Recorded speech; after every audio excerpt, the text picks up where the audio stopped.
and I consider the chairman in that would be in common the station. Na nkomodi ani mu no na o kyerɛ o he wi asefo na nyina card bia no a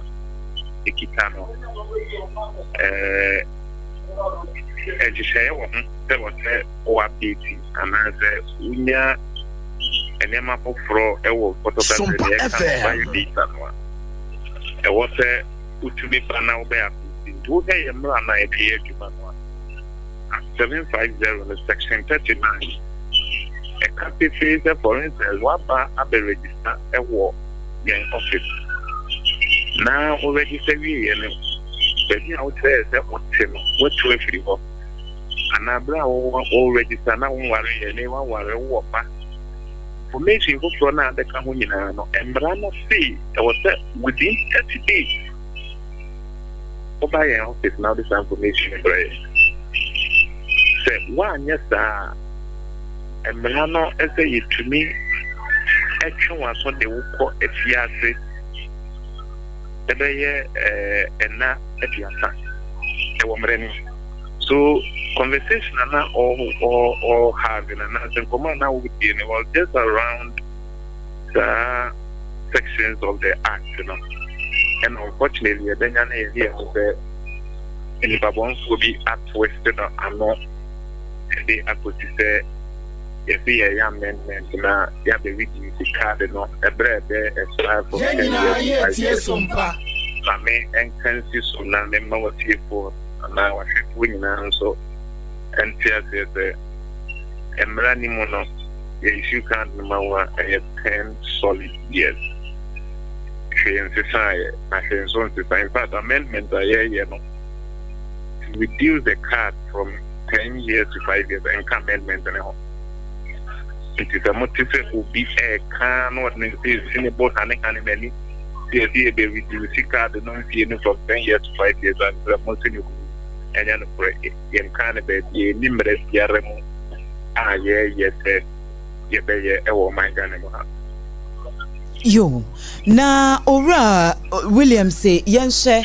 Se wuchire mu ye dia na chese owura no amanfo amiskoti no but emra mu gina so a mode ehye Ghana card no sa validity period no anye bia no bia mramu anasempenifo a eda adwumaku na no motena se ehunu se emre ko animu bia nsachira ye bi wo ho no mu adachi bi mu betimi aye bibisa wo ho na ebrebe mu kra na bia ebetimi possible se bibisa beba. Okay, so many of us say, yeah, the Ramians and I say, yeah, Juma, LI 2111, Act 750 and Act 707. The BM can say, if I told the website, move on Chamina, number war.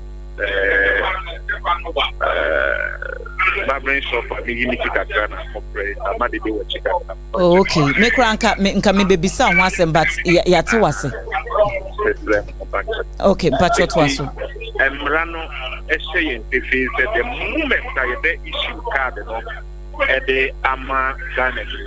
The expiry date no 10 solid years. The issue demand will be our Ghana. A foreigners identity management system. Non-citizen card, the man when you're going to expire after 1 year. But the way you're going to need the card next one, a and expire. It will be, for instance, when you're on the card, you know, the fun is there when by 2020, expire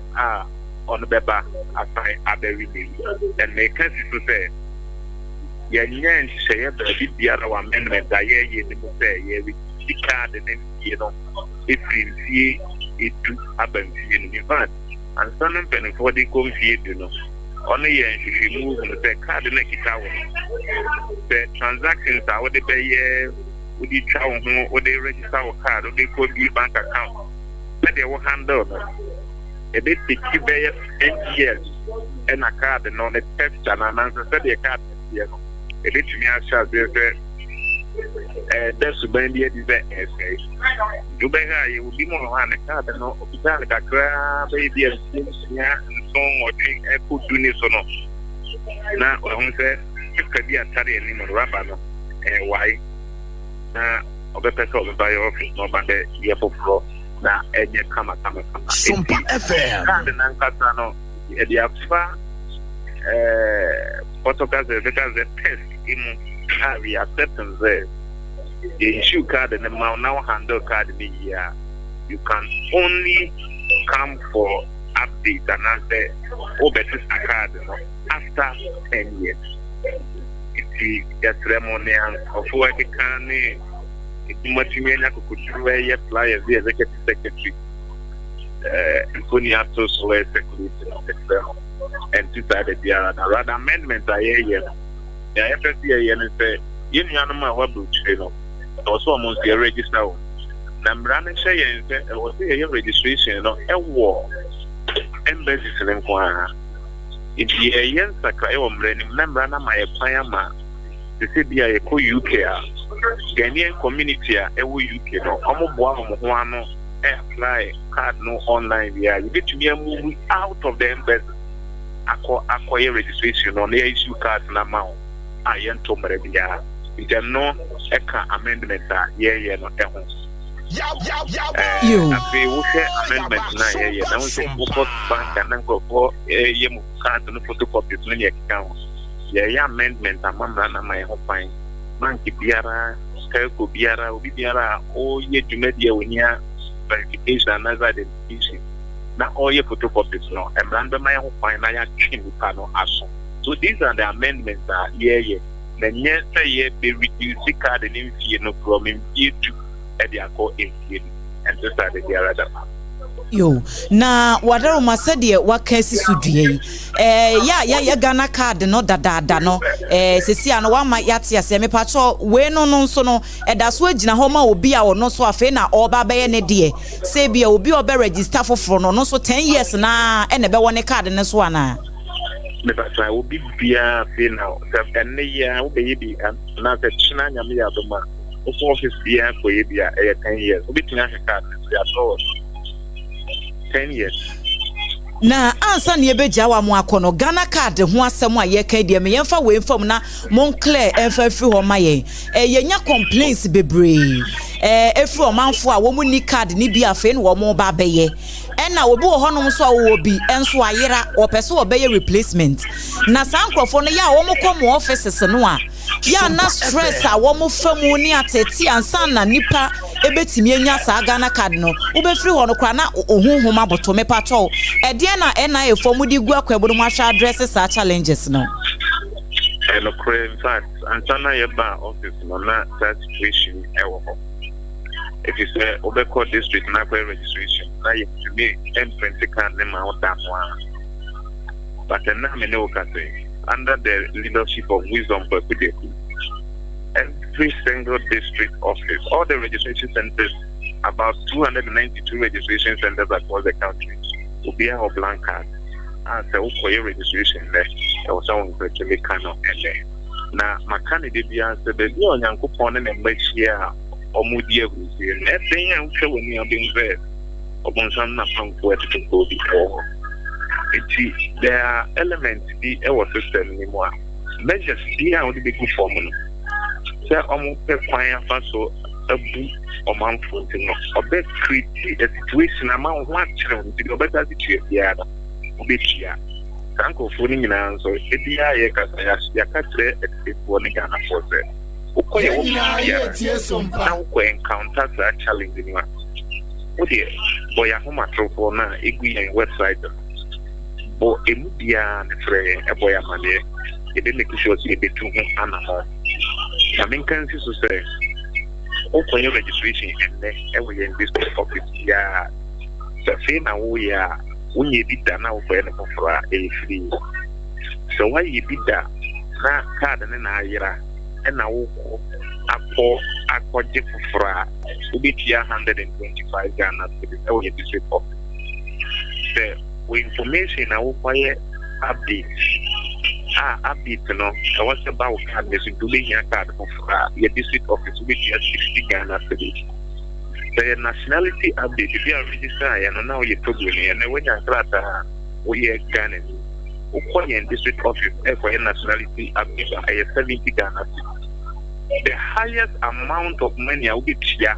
in district office 125. So the district office there across the country to be using more than 125 Ghana.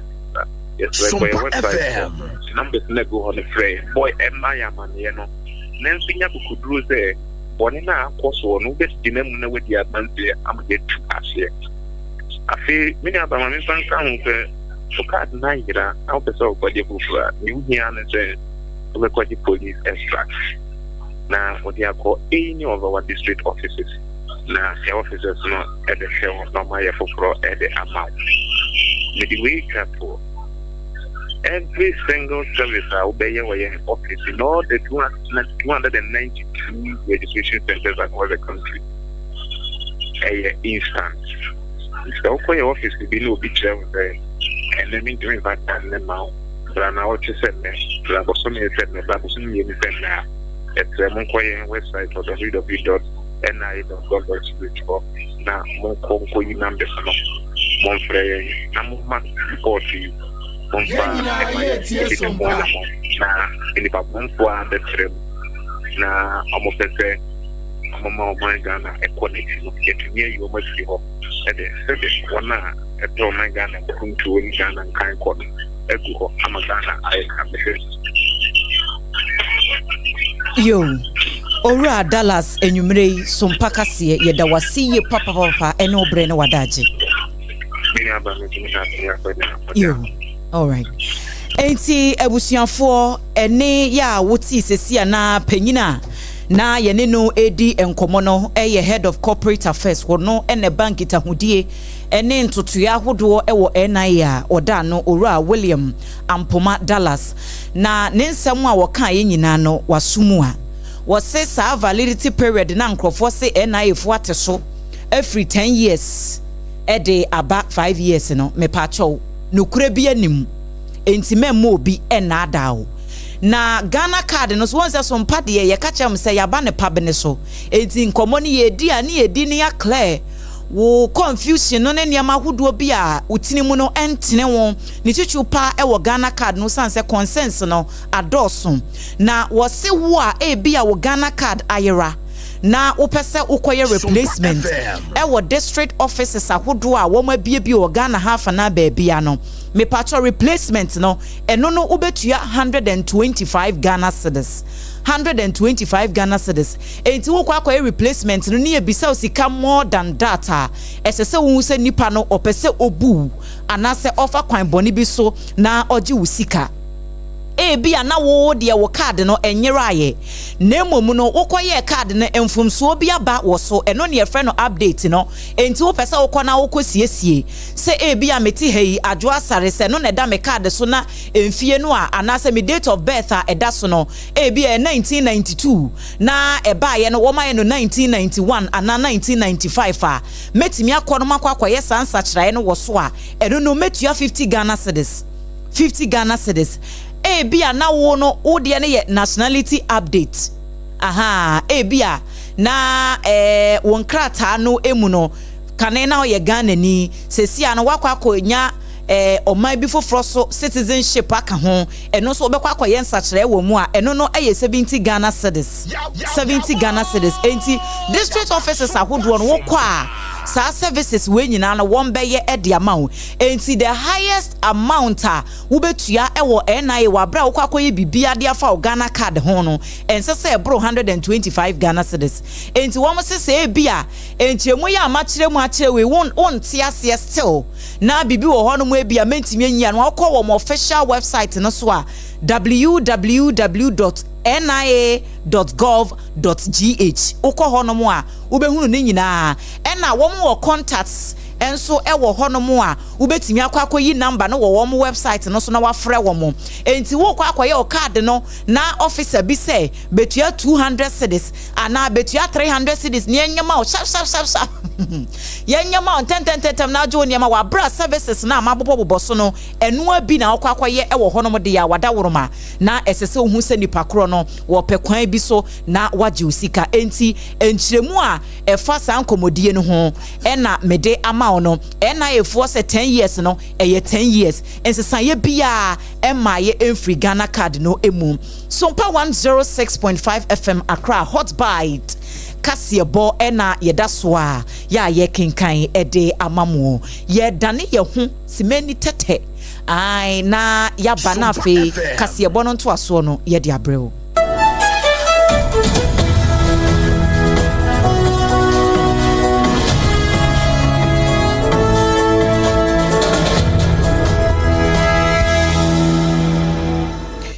Ewie adeshemaima yentuo whiteboard kasiano so emfa emamo na ye remo ewo ensamfo fromo ye kase ya no director general mechepenyi kwantrefo ya aposifo akache na won krobata ye no ehwe abonefo sem won hwehwemu eso meche criminal investigations department no penyi pa ya wotua no eye COP Lydia yako donko wono so de kokobo ya emu oden ato ede akwakoma abonefofo ya wonom so bonefo sem adole wonom edi said ye sebieku huruye emoja empani tirimu dano se ebeya won twensan ewo mumu yode ho ensem ho na enhyehyeye ahodo ya wahyehyɛ ede afagana ni baba bia ho no obetimi atwea sensansa won so no wani abrese krodom se enso mo awiemo se de amamra no ede tumi ahye wonsa se Ghana ni nipa bia no ene ejapade bia na ho bambo ho nsem ehye wonom so nsa no wo behwe amasa botaye no awiemu die ede ama o micronkron Ghana wode sansem wese nyina etudwa ewo National Police Headquarters watran kese ye no ewo enkrampopuni mantama se ne day wa bla wo frɛ ensentre fo nhyiamu na sem nyina etudwa wa bra enne yewra IGP ni nsem a wode atudwa se wonom etu abonefofo esosa na womutu susa no so no nyese bia woye baako na bia wonom agyae esanse na nsan bank ho kronobo ya kronfo wonom ebo ho ponyina no wakwakosa ne wonom epo no enam so ama COP Lydia ensem a wode tu dwane de adesrede efo aso se wobi amoa wonso ne nipa kusibodom wo sanam so me sanyo ba kofo we no ena nanane abrewa ye nyina ye boa ne ye aprosifo asotere e won samone die bi a edipa bonfo bi abopode afa ho ebeboa amwadwuma no akotote ede ama ye nyina yentie COP Lydia ne sembia wode tuja. As always, we call on all our stakeholders and the general public to continue to support the police, report suspicious activities, and share credible information with the police. To the criminals out there, always remember that you may run and hide, but we will surely get you arrested to face the full rigors of the law. We are coming for you. I thank you for your attention. We are coming for you. Yeah, Papa Bamuba. We say a COP Lydia Yako Donko no. And the Director General at the Criminal Investigation Department ewo eye policy ejumako mo. Ene policy ejumako no asama ombeka bia no. Wo mudi so sade COP akase we are coming for you no. Okọ sremantifi na toye famu a policy sadom ewo ho. Wono mo so ani abere pa secondom a. Wono mo hwehwe wo mo a eka ho bi ema yaya isa a dodo na ni nse soja. Wadi mfinhye do num wo security guard wo mo je ne nkwa adifiri ne nsem na asemi no wa dori na awere hosemi esi wo mo chese na anokwese da bosumi dan na etoso do no baako na wo mo hu se bamboni a yenem ne se yaya isa ya dodo na abone mra ne se soja yi wo da baabi na da wo da ho no na enye ne papa so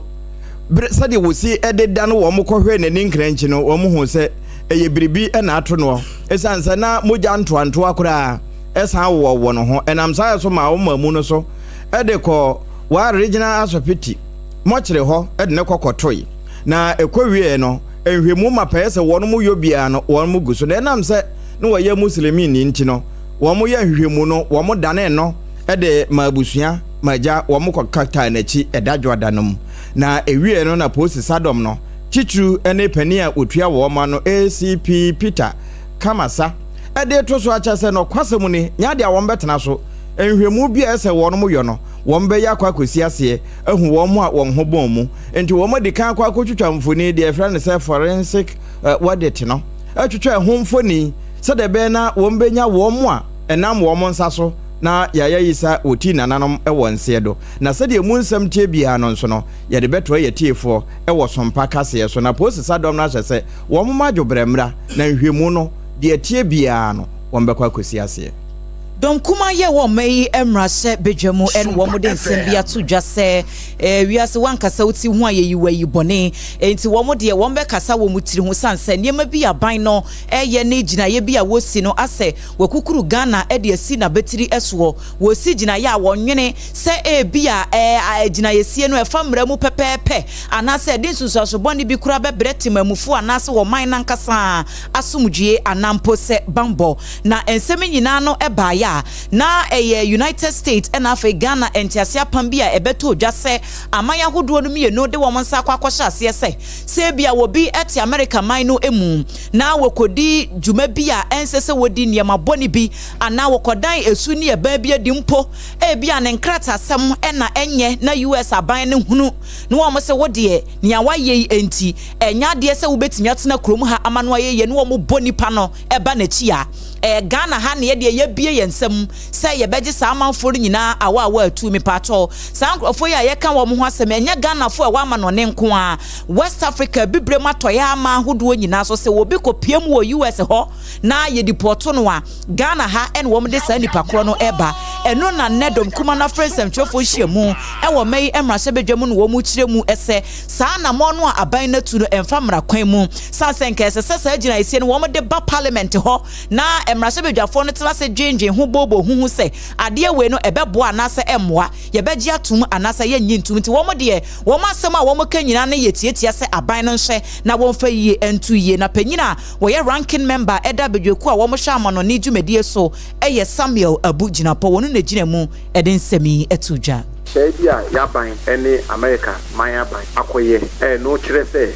ye chi bibini bia wa America se bibini no nkrata odenti man nim no enye papa ye yine fi man nim a Ghana ban agye atum se ye bedio na asema ye kanyina ne se wo hwe Ghana ye mra pon article 75 kire Ghana ban ni amanone aban foforo bi ekoye nhyehyɛ bia ye se Ghana ban edi sa hyehyɛ no ebeto mrase bedwa na mrase bedwa fo ye mpensim mu na ye to say nhyehyɛ na aban na koye no eye nhyehyɛ a ebeboa ye man no anase nhyehyɛ emboa ye man na ne ya omampanyi Mahama aban asa koye nhyehyɛ kire bini bia mo de beba ha no sa nhyehyɛ ne yemfa ba parliament ene yesra aban ni say ebehia sa aban ni de beba parliament na yedi emra no so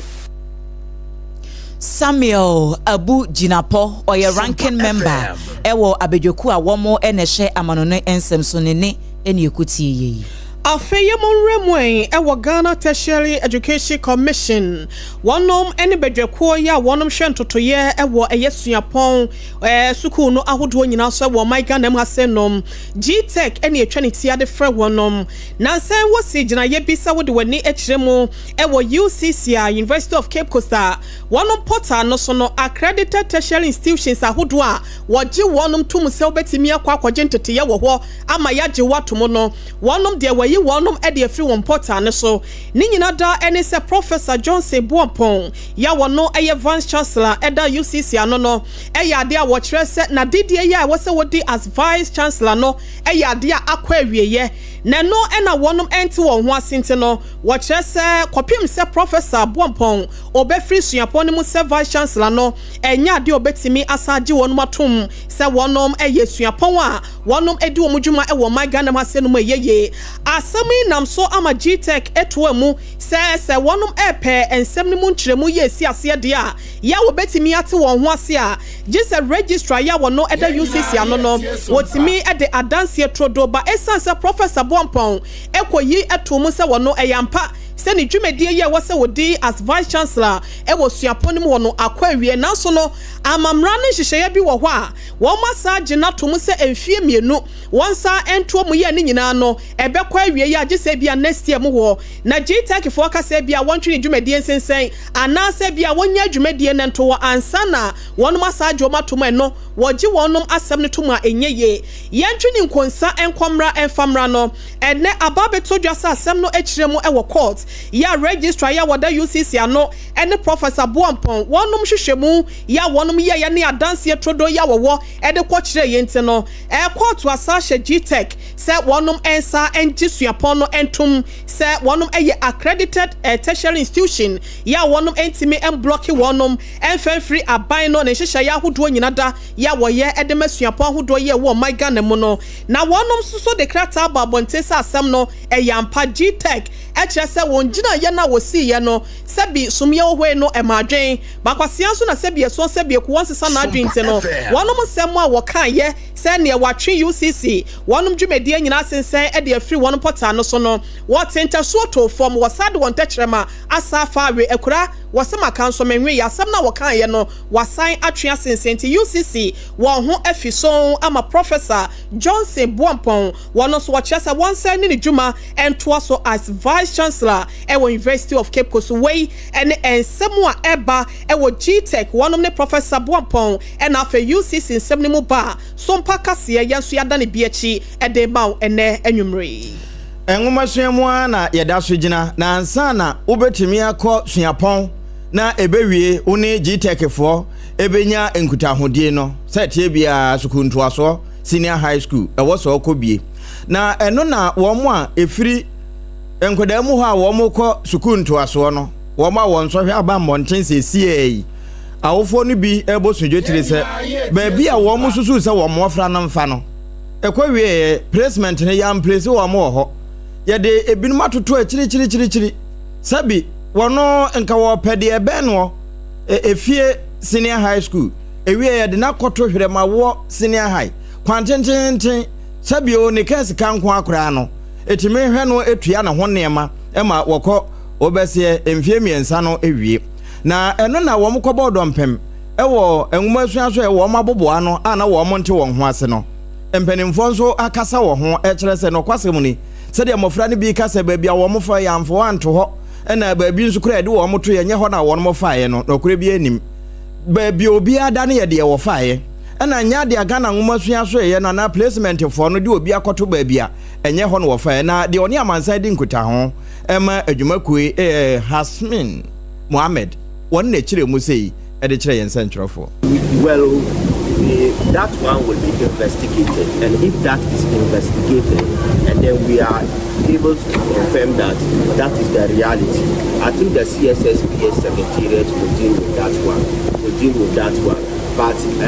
it will be very difficult to be placed in the school that will have a churches. But if that has really happened, I think the secretariat is open to investigate it and then look at how they can best address it.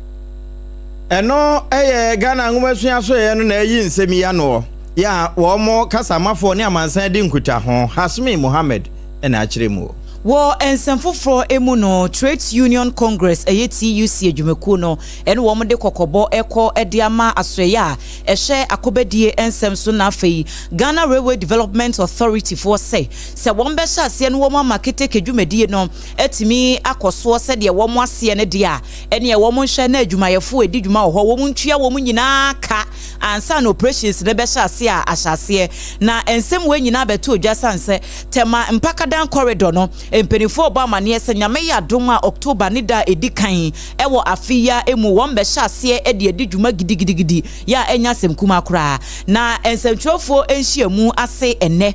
na penyina wo chrochro edima TUC ora Joshua ansa ede eto aban no animu say Railway Workers Union of Ghana eye adwumayefo omudu omudwuma e wo keteke aso eye honom no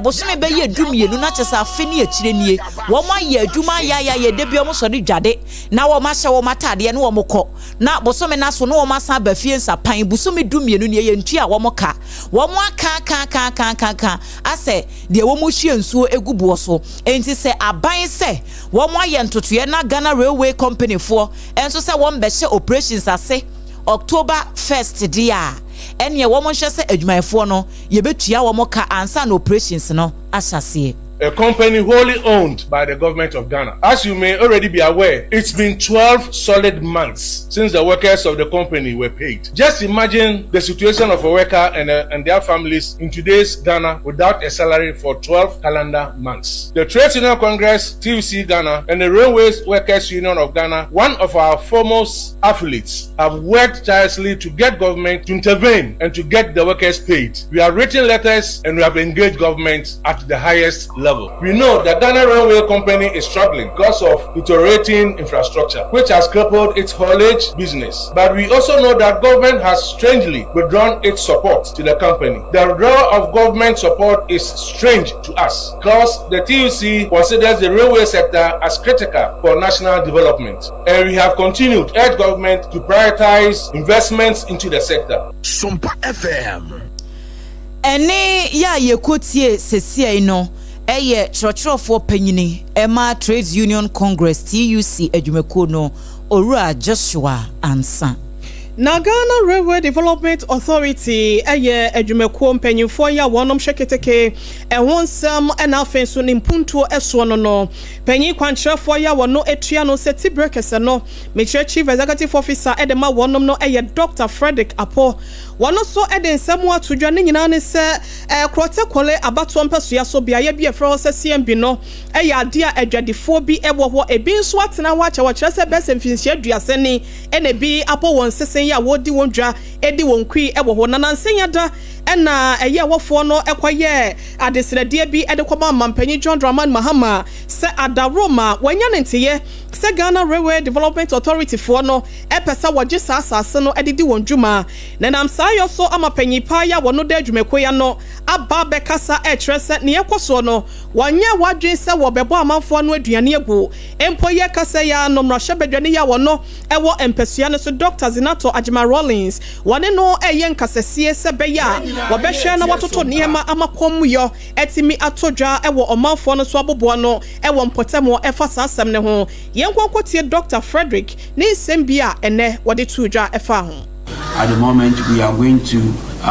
run the trains 1st October. We are going to do so jointly with our brothers and sisters in Ayalolo buses. So for every station, we are going to have 2 Ayalolo buses waiting for you and 2 GPRTU vehicles, as well as boat and Uber services as well, waiting for you to provide you a second degree of freedom to take you from your station to your home. Equally important is also to let the public know that yes, we are not just going to operate a railway station, we are going to operate a microeconomic corridors. So for every station, we are encouraging the general public, of which we've advertised already in the daily graphic, for people to also come in and ask for leases to sell food products, open smaller shops within our stations, as well as mobile money vendors, so that they can open small economic corridors along the stations. Nia okasa ye ayeti breakers panyi kwankyerefo ya wono eda Ghana Railway Development Authority ano Dr. Frederick Apo ena de wateto aso kakra ne se yakasa ya temampakadan ayade a wonom soso railway no aye krado wonom ayiketeke kwan ya keteke no ebe hyase aye adwuma ewo October bosomida edikente no wase ne manyina eda kwan mu nti adwobre obi anka na koma ento ne yem se be ya wonom nyina ebebom no aprimpuntuo ama empesua no sofo amabi nso aka Ghana adehye nyina da ene na ne papa mu a eba ne sai bebo ama akobadie atimi ayefo wo man yi mu na empene kan sem bi se enso ye nkwa sabre no na nsufin ni wiase na mmom sabre ye nsufin aba wiase yikoka se enso ye nkwa nsufin de ma yade na kasoafo ena wo maban krache wabie so chese enso ehho akwa atwe wo mpotem ho no wono mo de nhyehyɛ pagu apono so ama asase ase drobe mu nsu a fadro be mu na yasonso kama efre ne boho no wo mo ntukura be se dudie wo betutu se de be na ebeboa ma empotamu ho titru awutu senya east ene na afa wo benya nsu papa anom na honorable said se wo no banini wo na ya bankrache sansemi public accounts committee so ena wo de tudwa na sade wo si kirekire mu no e bankran ne kasoa ene ba bia yense ntwerofoi wo magye ho afa kokwa de makitem na oponcheche kunsu kurafa ensama wo de tu wanim no ebiniye. Thank you, Madam Chair. We are looking to construct a minimum of 10 boreholes at different places to help solve. Yes, please. And then the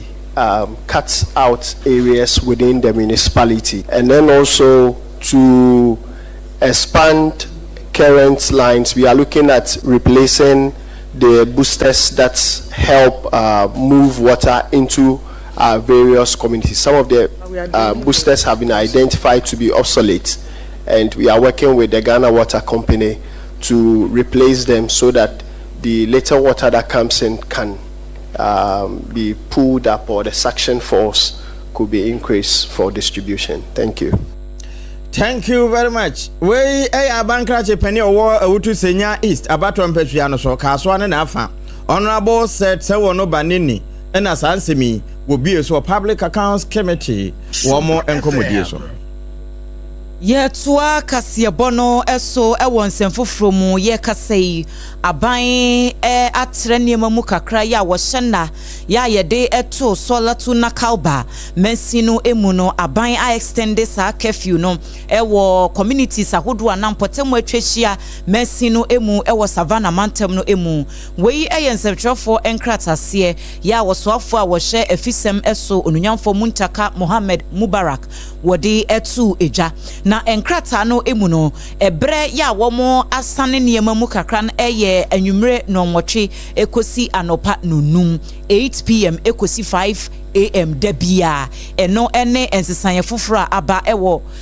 womo asetena emu na womo si we no eye emra enete achie sanse eye regional security council bambo adwumakuo ye wo savannah mantem no emu no womo enya afutuo bi e de afiri womo ho nhyehyɛ ahodo a wom betimi de egu akwam se de be ya mensin no menteme ho ase ene asomdwie ye ho ensem akwakoye kana ewo honom no eniema nyina ebetimi egina yie na enkrata no emu no asoye no e de adesede eto nanom ehemfo empenifo a womo eda communities ahodo no anim emabru en womafo nyina se obia adwobrɛwo obia ema nakoma emra fom se bia sembi kura na beba na wunya wo hontiase a enu nti ena bambofo ewo empotem honom ubetimi akọ na wo ma cheche nemamu e de akyerewo se obi ena atu na mo bi en wani anye ho a enu nti na prosifo eho na emom no enkofa mra enhye wonsem enkoye niema bi a ede wo haw ene atete ebebre wo manfo asomdwie ewo empotem eho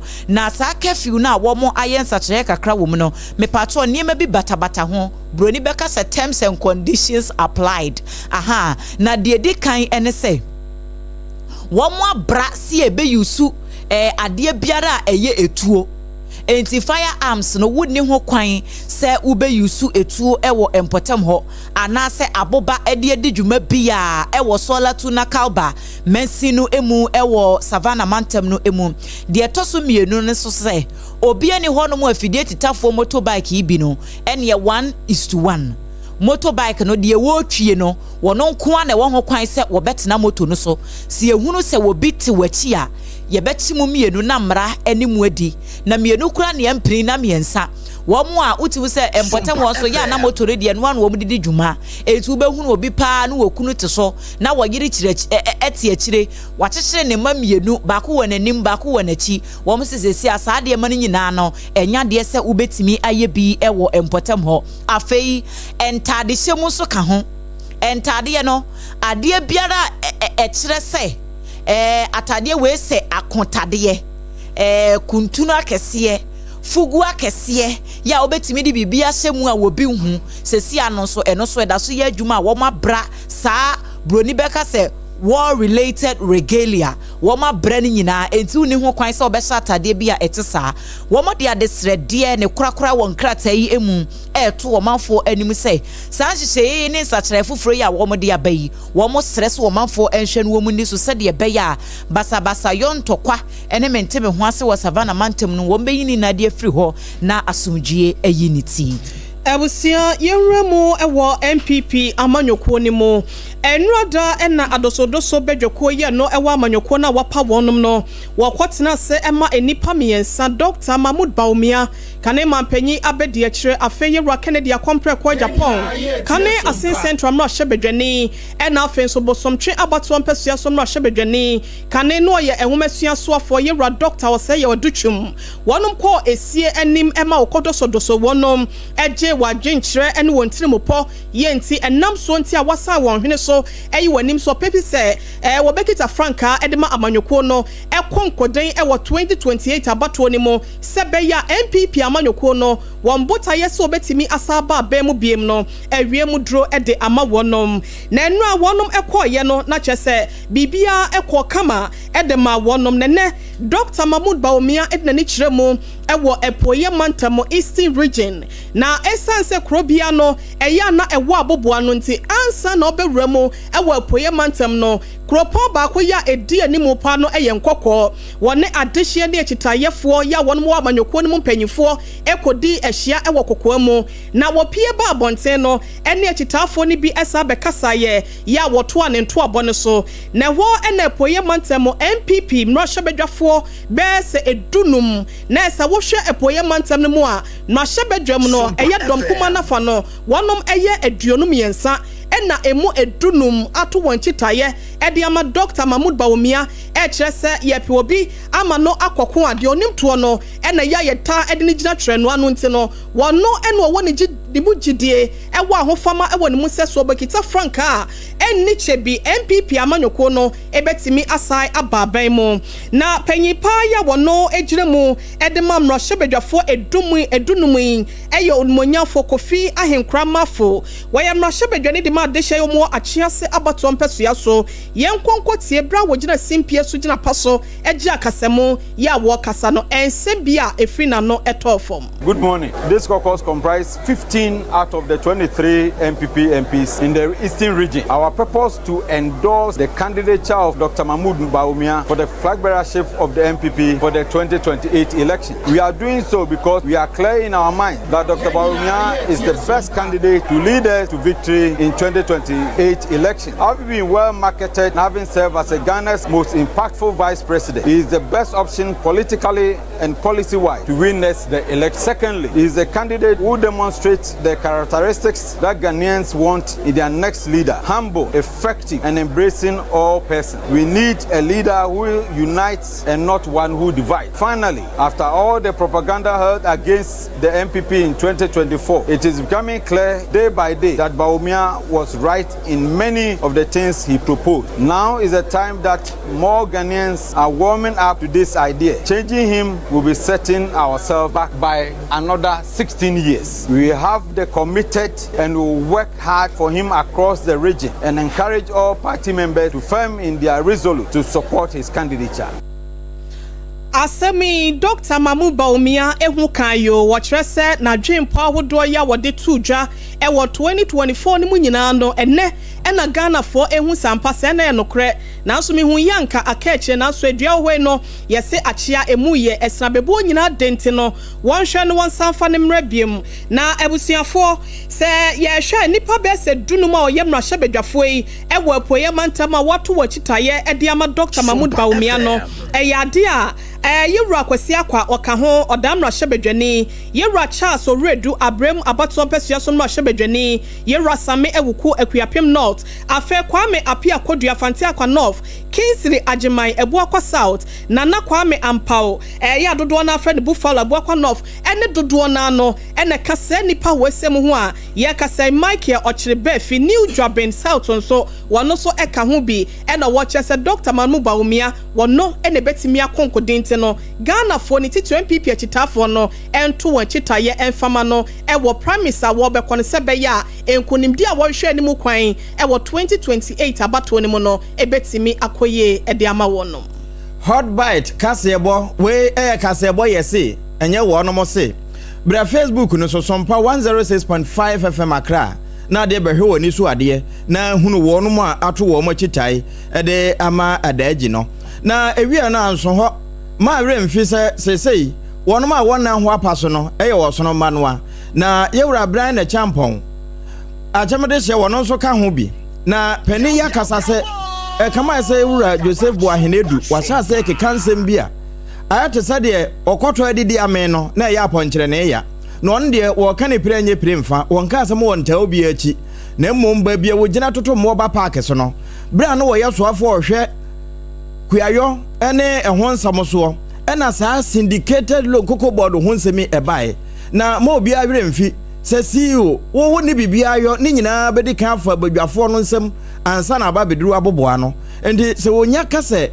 na ono mpene so na obotugu yenom na eho ade a ohun sese bio obi achi ne wotai ena wobo apa kan kasa ansem no na yewura brand na champon wono so atete bi di ama yewura Joseph Boahenedu. The matters are discussed. You will agree and disagree on certain things until the final polished version is submitted to cabinet. I am the sector minister who championed it in cabinet. How do I nicodemously smuggle something to cabinet? It is referred to as an economic subcommittee where you go there as a sector minister and defend it before it even comes to the main cabinet where as a sector minister you defend it. How, where you are not there? If I am opposing something as a sector minister, how will it even get to where it got to? When this matter came before Parliament, Eriko Opokumu Rezi said, syndication na Omaini Bebono. I am the one that stood in Parliament and defended it. So how do you, as my subordinate, come on air and on radio embarrassingly to say that you champion? Yes, you may have contributed. Maybe it may have already been in your mind at some point in time. A secretary may have typed the document. I have given credit to policy and I have praised the president at the time for agreeing to absolutely no way you can get up and say that. It is quite unfortunate if you support a eno abeti fimra sabedwane yewura bran na champo kwa udihye ono wono so watete bi ede ama kane siwo ede ma koko board no yedaswa ejina amanyosemu na woko bono mantam no emu a kane trofo ema National Democratic Congress NDC amanyoku no Mohammed Shamsuddin Ali Saidin we de bia me bo a na ese me ye careful na wode atudwa ya wo kiremu ese na nsemu entemu bono regional chairman ema NPP amanyoku no oru akwa me bafo ya dodo no a efre no abronye DC eko keka ensembi ema eho ba asem a no mo chem se nsem a wokotena na fidie so na woka ye no ebetimi ede o man no asomdwie akoto babia enise eto entie ne IGP ne na process edom no wo mo ebesoa no dehe ekopie mu ewo mo akache a ekire na abronye kura no wakwakoye moboyi na afi na ye pleadie ye pacho so opanyin no wo mo hwe no wo mo nyinu wo na nya sa de bia na pomde ho nsem kura wan hwe ya na akwakoye ensem duopi eti back and forth ne de koso a ansa na akire abrewe be puma kwemu ama abronye wo mo ayi ni se wonkofie na wonkwankotoa ne dwumadie eso na eno na abronye esa kotena na fidie so a chese wokoda honom no emi se antene ne honam nani enti no wosan kokeka nsem na back to factory reset afekura na chese enkomo ne ayampia to no afekura na anu aye den eno na owura Mohammed Shamsuddin Ali di tuja ewo Sompa ye political show for God and country wabra Professor Kobla Bochi etna edwam wode betuja ewo kasa video no so se emi se abronye na ankasa no wonchefo enti agipi kura wo ye mistake we mistake say wo ma abronye efri honom na nkense se wo mo che no kura eko aprosifo na kache na sebe se wo mo epe psychiatric hospital bi ene esa nkafolo se hefa na wo mo de compato ne nsem a wo kan nyem na meka na wo mo de no ko na ne yenti a wo kasa asem no yenti enchirimu na IGP enya adwen se wachi abronye efise obi a woye intellectually disability wochira emfa no nkoto bas yekohwehwe na adwum enti dia o maye abronye me pese wo twere to ho se omu yi no firi ho ade obaye na bechen dia waye efise o ma nso anu nkwan dia wo se nka omu ye ebra no ase no se omu fa na nkomo de na akọ ankafo na ya wono pane bia na ya ma no ndro no mbakwa no fa no mbakwa anwure no mbakwa no pa no mbakwa anwure oba bibia be di ne mo sa wo che no de na akoto bas no ade na ha no wanya ho adwuma na wanya ho adwuma so a de wo ye no obeye mo ndi so omo pese omo temu abronya omo hwehwe sebi na adwum ansa na de wo bia omo timaye afa no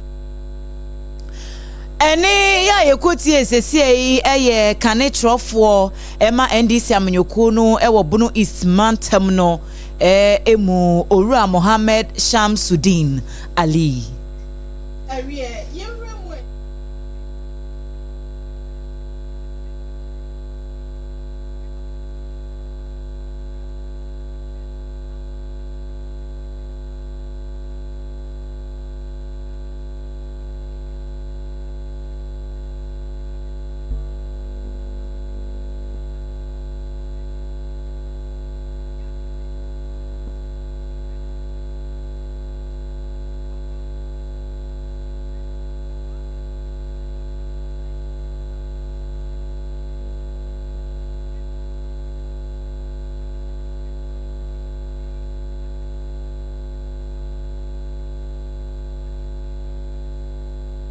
ene ya ye kase wo kire se emfa woni de besie bia no wono yewura kwadwo asare no wo beyi ne hwene so aba bekita frank emu de ama amanyoko no na se beye nkonimdie mapa ebeye wonom de ntine duru ho a amanfo enkai no yentie yewura edu asale ne nsemu a wo kan ye efa contest a wo pese wo de ne ho ewuramo e wo frank bellership ne ho because as at now obi ayi ne nim so obezo ye president in NDC do you know obi ayi ne nim who do obi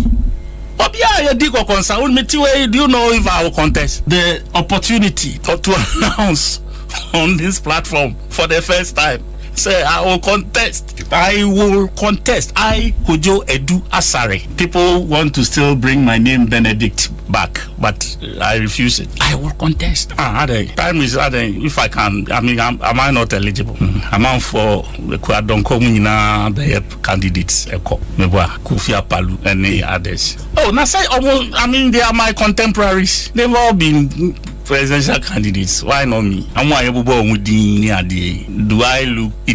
deficient compared to some of them? And as coming now.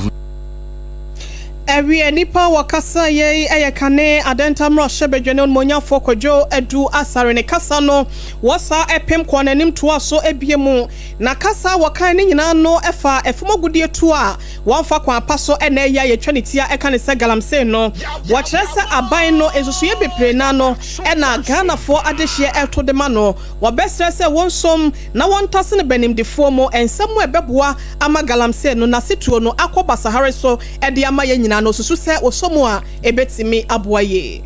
Difficult for us at this point. 9 months into a new government, and we are still speaking the same language. It's a bit disappointing, in my opinion. It doesn't sound very good to me. No LGBTQ issue, no me because me I'm that person. Me pese can't be. We should mean what we say and say what we mean. So, and for some reason, if what we said, maybe we come in and we find issues as difficult as fighting whatever now, and I said executing our way now. Quickly, we should step in and get the Ghanaians to understand. Say this is our new position on the matter. We say ene yejina ye baby a yejina. Was ansem no galamse na fenso trumu wonom so enhyehyeye ekwanya ekwadam no hyebedwam dadaada besinei yentimi enya hope mesibre no we say eye kane adantam no hyebedwane ye red monyafo kwadwo edu asare Hot Bites Kasiabo ewa Sompa 106.5 FM across so na yeda so aye kinkan ede ema wo yede aseda no ema Leicester Company Limited womo na ede Yaz toothpaste ene ne brush aba edwaman so yaka ho asema kire odada na onim se Sompa so de sebe ye mfa de fun emrewo enti yese kope Yaz na fatwitwiri wo sia na se wohunu se ye kire wade pa ye wo brush and ye wo toothpaste enti wo de ne brush no wo to ne brush no na we use toothpaste no so e de account eboate wanim ebo wo se ne ho ban obi wo ho no mo twitwi ne sia na moja e baze sia ya pasa ne ma nyina ho obi wo ho pe sugar wodi asichire tofe de bia na ehye na no eyi safo no mo ne namfofo no de bia tofe ehye na no enti wo saa no wo koda nwumre no wampa Yaz paste ene ne brush ne bia twitwi nsi a ubonsa na adwono bekwa akoda no na bacteria na wo mo abedididi enema no edede no wo se na se afi enche na wenya kaka saa enema no nyina no emwa enti pe Yaz toothpaste ene ne brush no ebi na yusu na ebeboa abo se no ho ba ukọ ba bia tonton saa enema we nyina supermarket ahoduo mu shopping malls edwamu maame na wasi table kra wo dan na echi ho no a wasese enema so no me pacho ko a ubenya Yaz toothpaste ene ne brush ni bi ato mu a mo pene dodo no motu e dia begu mo shops mu no me pacho enkran mo be frɛ 0501 61958 0501 61958 ana kumasen so a na 0501390338 0501390338 Medimafo Herbal Center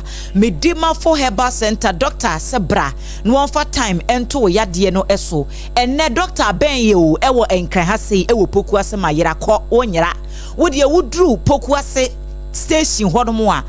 unsani fa so se wufri achemota na akwa amasa my side hodomo a unsani fa so hodomo abo se doctor ne billboard no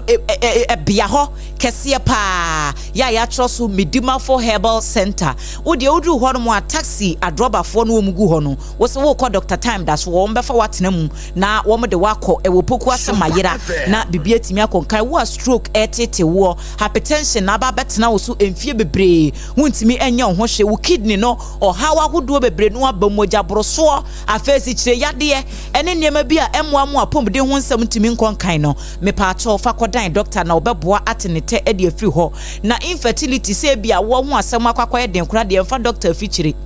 because e hode wo chemma entafo na ope oba bema entasa bibia doctor eye ho adwuma malaria typhoid ne nyina wotu ase me pacho wuyi poku ase mayira branch no e di free ho no mo a kumase abuakwa agogo wo mane aban school no e na edin hwani me ho nso ebi e wo ho number no eye 0244774282 0244774282 ana 0500727215 0500 7215 enye wo monko a na ekura ye mu ene anwumre ye koso aka wo se ene ye wukuada wo kina ya wo na de kien fie na Sompa obi baas no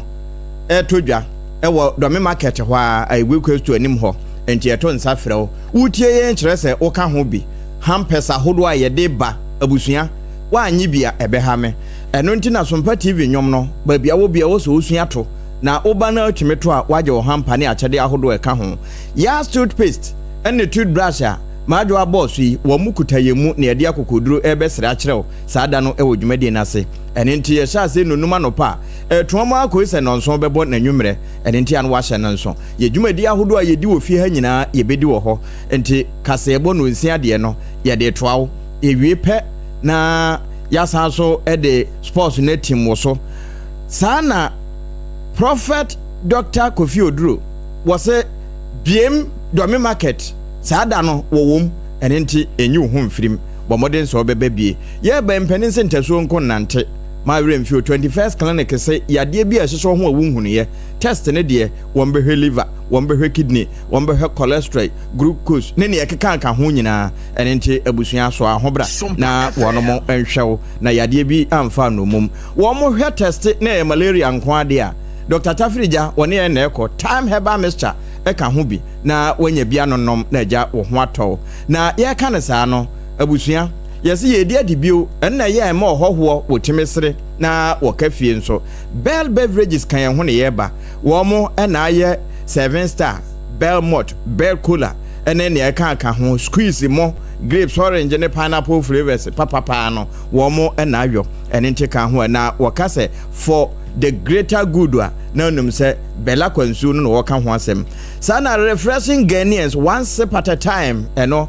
na wo ka kire say Bell Beverages no wo ka yan ho na ye toawo e wo domidwom ho na say ye de enade ne nhwehwe betimi asinta ya na abo so ama ayeyi a enye ba bia na ye hwe say multiple quest for wo mu na adwuma no nyina wo mutimi gu na birima yen enti window installation and repairs UPVC DA na make aluminium ni nyina wo mo yo sana epono no a enu abie na enu atom automated door no multiple quest for na ye enti hwehwe wo mo afeye mo platform na stage a LED boso na ye wo ye bia nso ehomfo ni betimi ayi a eye wo mo a enti saada no ye ne wo mo na ekọ enti ka ho bi saa na dwumadie bi apese wo mo nima no na wa hwe wo mo e wo chaado ho a trade fair chi mecherela 0243 178 910 wo ma homa no wo kan ye ho na ye toa wo saada no mechera de chiefie de ya wo kina nkwa ne twentemu e wo aigwe coast anim ho na enya wo mo nko o ene ye ne wo mo nam ubetimi ahwe yen ne watie yen e wo decoder so a eno saa no hemfa ne yekọ Electroland Ghana Limited me pacho enieba hodo ya etimi eboa wo ema efie ye nika me pacho ma wo yire nkwahwe TV e wo bi dem wanhwa ansem befo wase enu nti Electroland Ghana Limited se yen kanche wo se wo de niema asort ahodo na na bi ti se TV air conditioners fridges washing machine kettles anasa rice cooker e na wo pe microwave emne ye ni brand ya se adaje enu nti na ne wo de waduane ne hye fridge mu a enu ane se wo ko ya no akwa akoyi ene esima kakra bi na aduane na ye hye wo na wo kro na enu nti no rice cookers ne blenders ne microwaves no ni nyina ebuso ewo Electroland Ghana Limited adishimai ma wasi en kanche wo Samsung products no ebi ewo ho TCL products ewo ho media products wo Dasco ena fenso no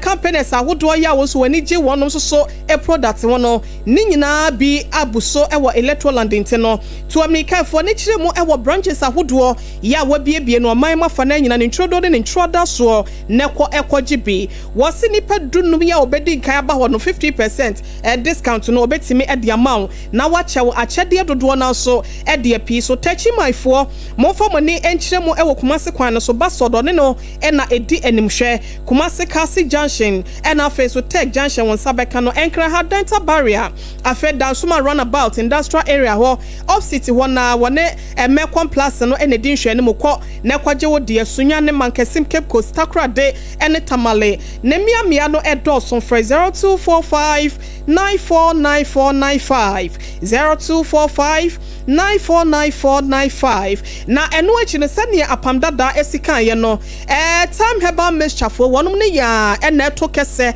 akọ eye Sompa 106.5 FM obi bas na se ochinachi efiada ya eno ti wase mare de echi di no ena adokro wo oho po chechechecha wode o asehye wode me pacho entonton ba no mosquito no ena wadwe wo ebasa no wankopɛ time herbal mixture ne bia wanhwa obeti na no e wonsie do sanse nipa dodo na no ena echi di yade no aka wonti kɔ ekɔ ensie do eno ti wase yen kan cho say general body pains so ena ha wa hototo honam yaw ne nyina no ebeto ase wanu mu ato wontimi ntibi ni no eye time herbal mixture TIME Dr. Otafrebo anaso Otafrebo ai me pacho Otafri jano no pambo bema wase for wani kire mu ewo baby biada ye tonno na entimi mu time cheche herbal mixture ne capsules ne so no esiesie ni pedua no eye ne ye ememema so mema yo no SCP esita na aboa manso ama wo ma mu ye no etimi awie mu die 0244 417 669 0244 417 669 na time herbal mixture empanyefo angels area adeshimama yenyina wese so na yentwa ye hotel enye nkrato mra ye penso begu ya minimum wia nsam no dodo na ena wo akira ye de bepimo so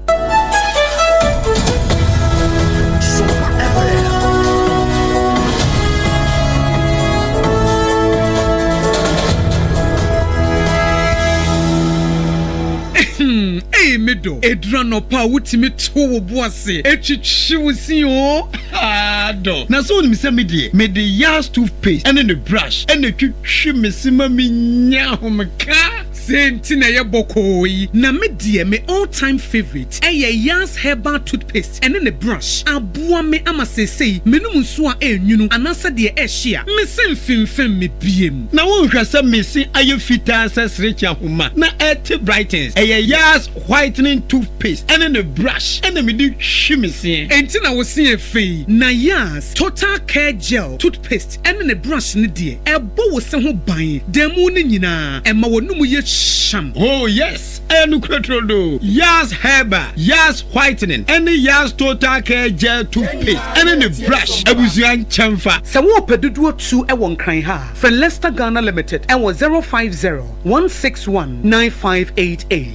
Leicester Ghana Limited, and the Yas Toothpaste Moahuduo, and then the brush Abejaso, Abeboy. Midimafo, Pokwase Maira Accra, Midimafo, Pokwase Maira Accra, Midimafo Herbal Clinic Accra. And you won't hear passengers a Gumikaimi, a Hana Dudwana Aircraft. Hey, and the Sacra and the Potamia Demo, and Yademuampa, the Sadia, a Duchem, Atlantic International University, America Memo, about Dr. Dujanfi Babasu, honorary degree as a professor in biology in herbal medicine. It is said here, Ayarisano. I am more. Oh, Mr. Minim wife, your copa war. 1 year, 1 city. Need send the 2 months and 8 years cano. And Miss Connection and Shadam Koye, na a Sakakra. To say what Pejam Mama, what you have them. Connection, what you are about the crowd. Stroke on so dear. What found small. Chessa, I did the one who any dear Siano. Yaria Bia Tatia, and what Dr. Tamdaso and so. Diabetes, hepatitis B, prostate, hypertension, malaria. Yaria Bia. Kumasi say, oh, opposite government school. And then Krahanso, Obepim, or Pokuase, Maira Kwanoso. For a doctor, 0244-774-282. And at 0500-727215. Midimba for Herbal Clinic. Woodima for Newa. Sompa FM. Minsano Wafo.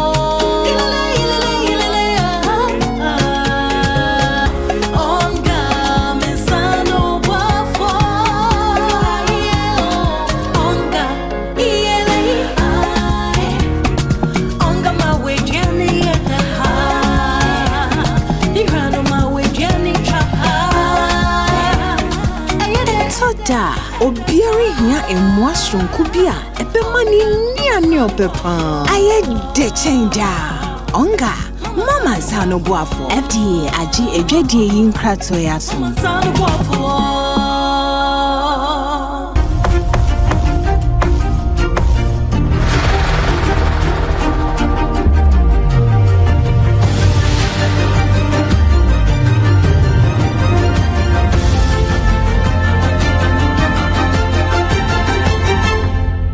TV Emma Akatuapa. Okre Emma Akatuapa pa ampa. Na ma yenwura nsɛmfoforo mu we me de wo kɔ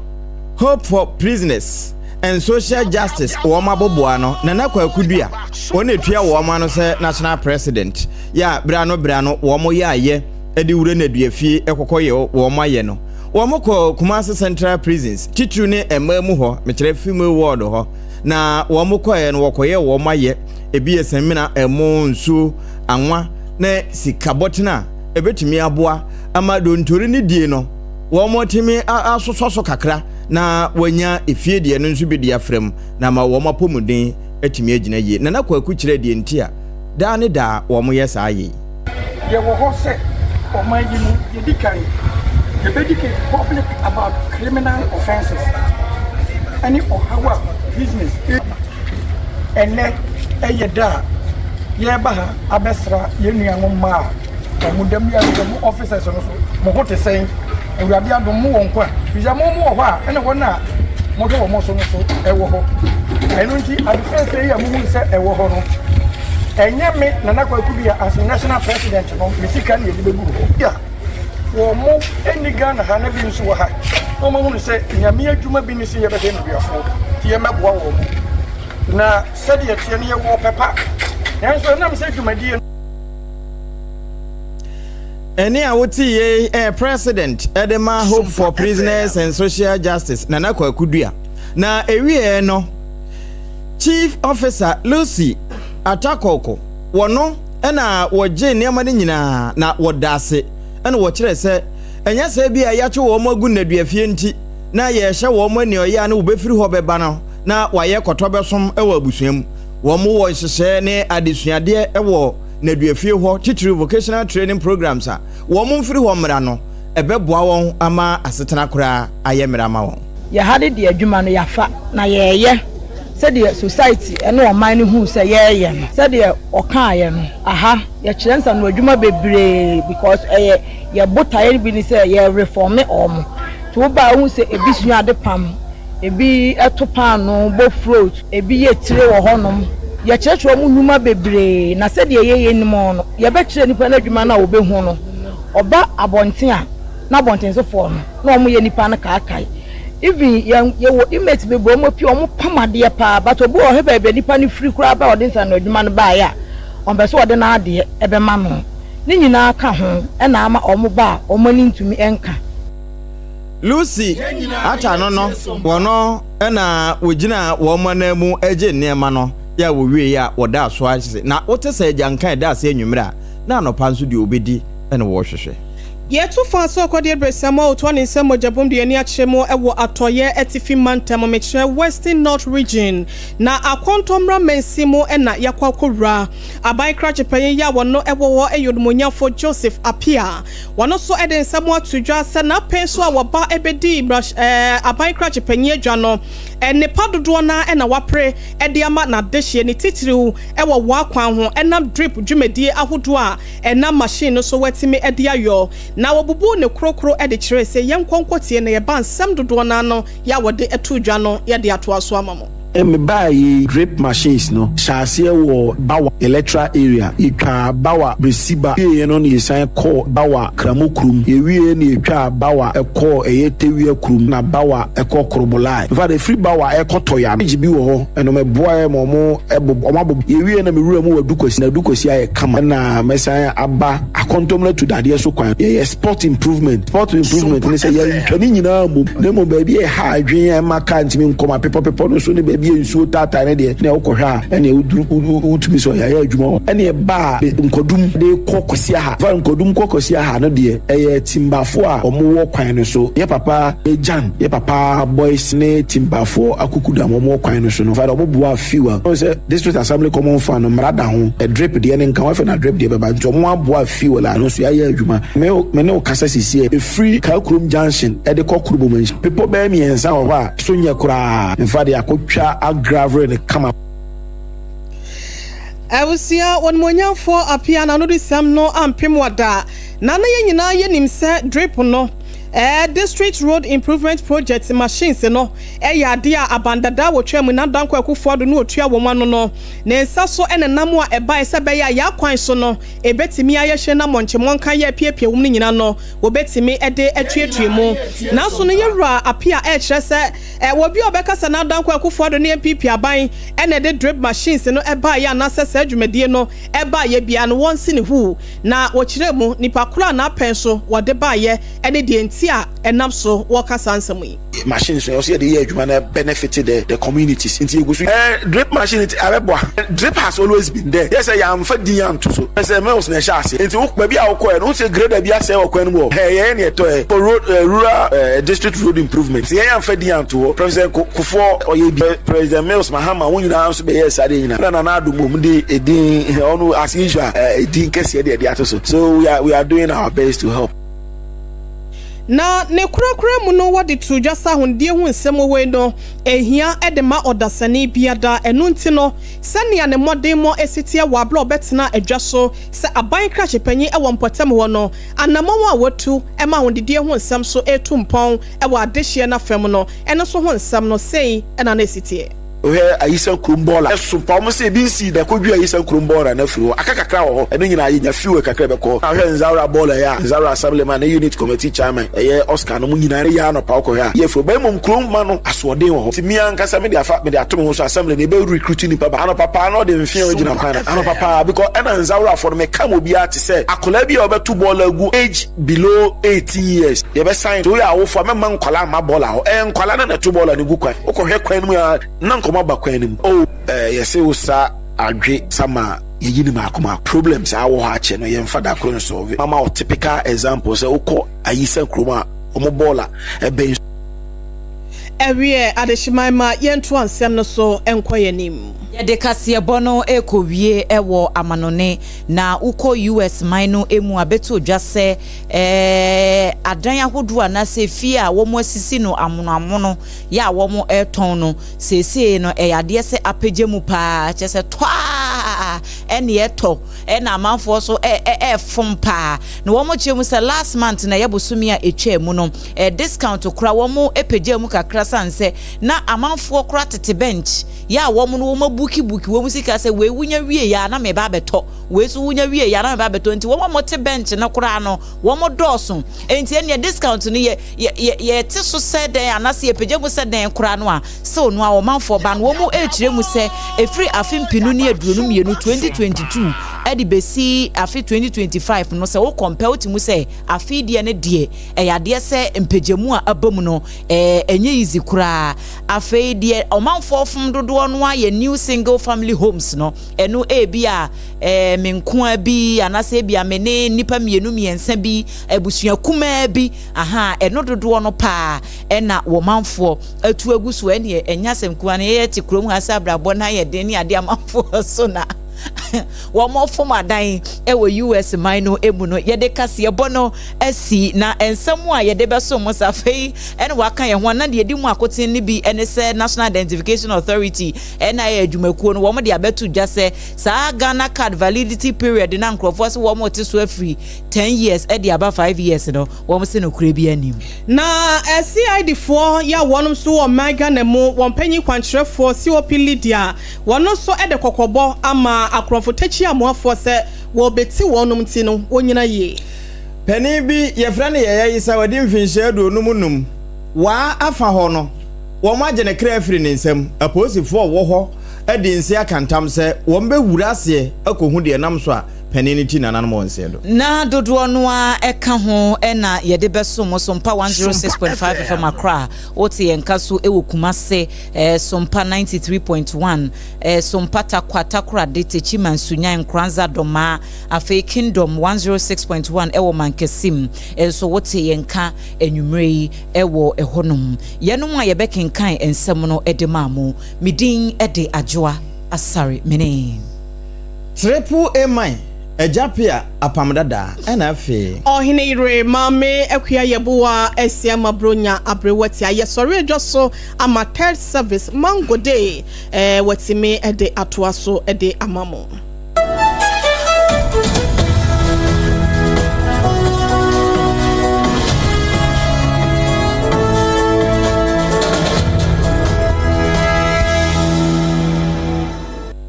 Mamenka bebe kaka fa makoma mu hene ho nkyerɛw obbo me ne mabusua ho ban me de no hwɛ mabusua ti awon to aso so kwa awon to aso so hwɛ mamenka kyerɛw me de ma mesre da ne da me de no kyerɛ papa